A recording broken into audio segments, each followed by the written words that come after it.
Document 2, written by a British economist, the year 1776. I've already underlined content of the document that stood out to me. It's having to do with silver, which is obviously an important development.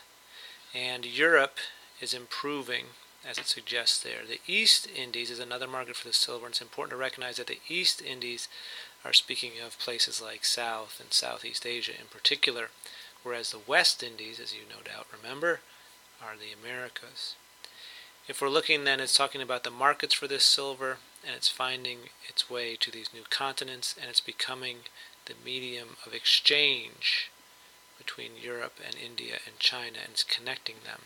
So as I look at this, staying with where I was with document 1, my sense is that there are some positives to be noted. It's a positive impact, in particular on Europe, the European economy, and enhancing trade, and maybe connecting the global economy. That's all worth noting.